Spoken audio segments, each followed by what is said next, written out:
Good morning, grade 4s. Today we are going to talk about adding and subtracting decimals. Now we've done a little bit before with this when we talk about money, but when we have more than one or two decimal places, it can get a little bit trickier. So just hold on with me and let's see what we can do.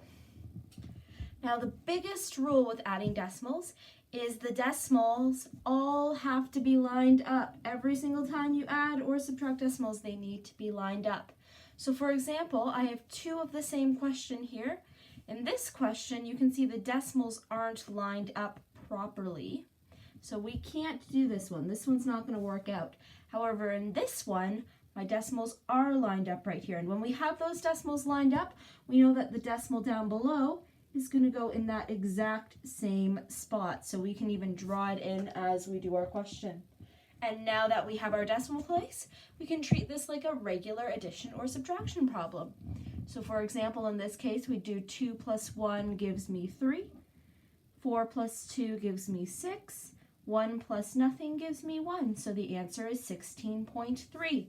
Notice how there's not two spaces in the decimal because up here, we only ever had one space after the decimal, so we keep that one space. That's why we make sure that our decimal goes in the same place as it falls down, just like that. Let's try a few more questions together just to get the hang of it, grade 4s.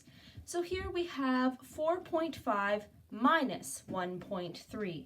We make sure our decimals are nice and lined up, and we draw our decimal in the same place down below so they're all lined up, and then we do our subtraction.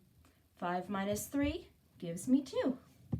4 minus 1 gives me 3. My answer is 3.2.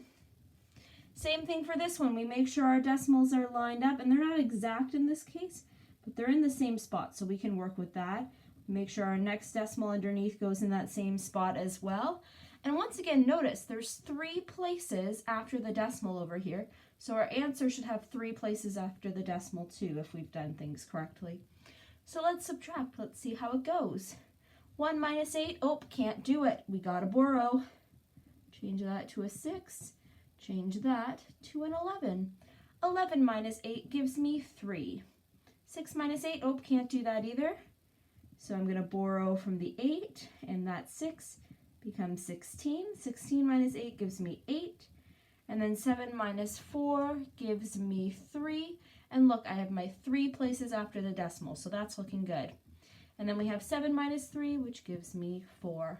My answer is 4.383, or 383 thousandths.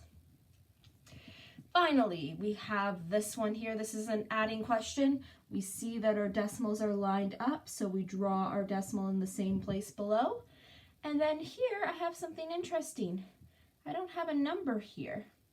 So when we don't have a number on this side, usually we just put a 0 there in its place, or we don't add it at all. It's the same thing for if we have nothing over here. I'm just going to put a pretend 0 here because 5/10 is the same as 50/100. It's just a 0, it's just a placeholder. It's not adding anything to the question. So you'll notice that our question has 2 places after the decimal. Our answer should have 2 places after the decimal too. Let's go for it.